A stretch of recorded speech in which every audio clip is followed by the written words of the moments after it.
Menjelang fajar menyingsing, sekelompok karavan migran dalam jumlah besar bergerak ke utara melalui Escuintla, Meksiko menuju Amerika Serikat. Dengan membawa barang seadanya, mereka terus berjalan menuju perbatasan. Terlihat juga wanita yang membawa anak-anak. Mereka juga mencari peruntungan di negeri Paman Sam.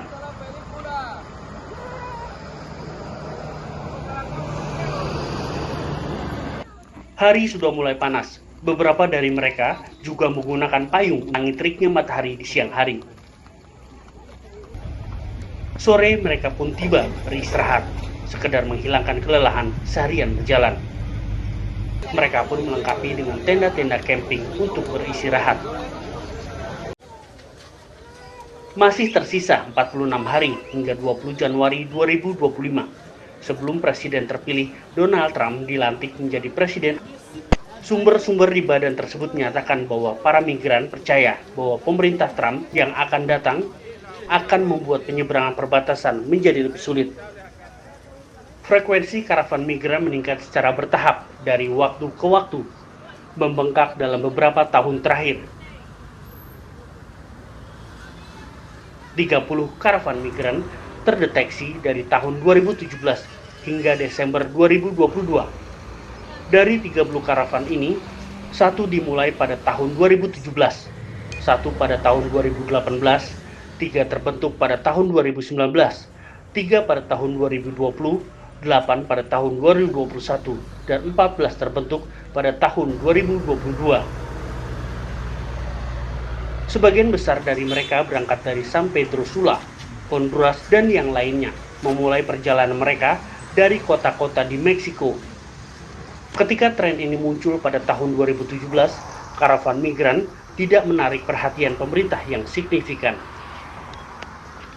Dan para migran dan sponsor mereka berhasil melakukan perjalanan panjang ke perbatasan Amerika Serikat Meksiko.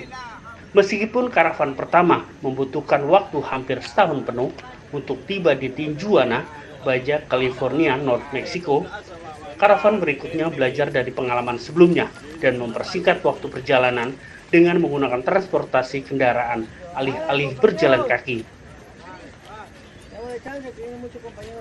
Selain itu, jumlah karavan migran telah meningkat dari kelompok kecil yang jumlahnya mencapai ratusan menjadi pergerakan massa yang lebih besar hingga mencapai ribuan.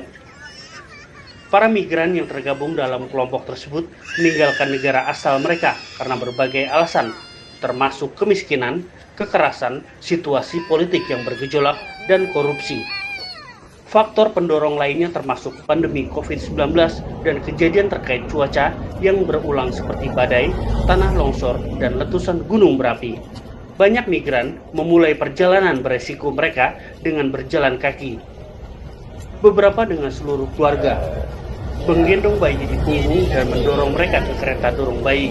Mengambil contoh, karavan yang dibentuk pada Januari 2022. Dari 622 orang yang tergabung dalam kelompok tersebut, sekitar seperempatnya adalah anak-anak. Karavan migran tidak hanya cenderung bertambah besar saat bergerak ke utara, tetapi juga menarik perhatian karena menjadi masalah logistik dan kemanusiaan bagi penduduk lokal Meksiko. Bahkan pemerintah daerah setempat semakin khawatir tentang kemampuan mereka untuk melayani begitu banyak orang yang membutuhkan bantuan. Ketika karavan ini mencapai titik penyeberangan awal di sisi Meksiko di perbatasan Amerika Serikat, seluruh kota atau desa menjadi kewalahan oleh kehadiran mereka. Kelompok-kelompok tersebut tidak punya pilihan selain membentuk perkemahan besar di alun-alun kota, stadion sepak bola, dan plaza pusat. Ketika kafilah migran bergerak sepanjang jalur mereka menemui 3 sumber dukungan dan bantuan utama. Bantuan cuma-cuma yang diberikan oleh penduduk setempat, dukungan yang diberikan oleh organisasi non-pemerintah atau LSM seperti Palang Merah Indonesia atau lembaga amal lainnya, dan bantuan yang diberikan oleh pemerintah lokal atau negara bagian dan federal Meksiko dan Amerika Serikat. Namun tidak dapat disangkal bahwa masyarakat lokal telah merasakan tekanan karena harus menampung kelompok besar seperti itu, meskipun ada dukungan pemerintah dan LSM. Sebagian besar organisasi kriminal transaksi TCO, Meksiko bermula sebagai organisasi perdagangan narkoba atau DTO.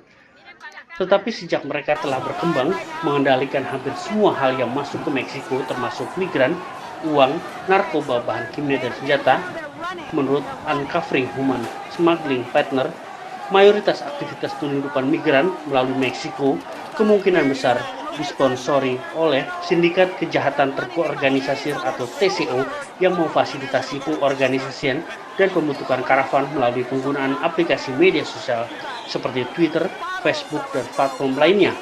TCO dan entitas lainnya mengumumkan pembentukan karavan, mengumpulkan semua yang berminat, dan mengenakan biaya penyelundupan untuk dibawa ke perbatasan Amerika Serikat atau ke destinasi di pedalaman.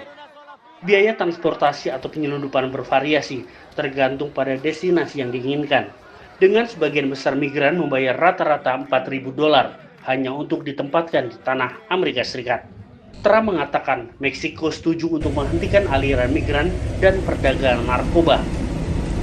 Presiden terpilih AS Donald Trump mengatakan setelah melakukan percakapan dengan Presiden Meksiko, Claudia Sheinbaum, sudah setuju untuk menutup perbatasan Amerika Serikat bagian selatan dengan menghentikan karavan migran setelah Trump mengancam dengan tarif sebesar 25%. Tulis Trump dalam akun sosial milik Trump.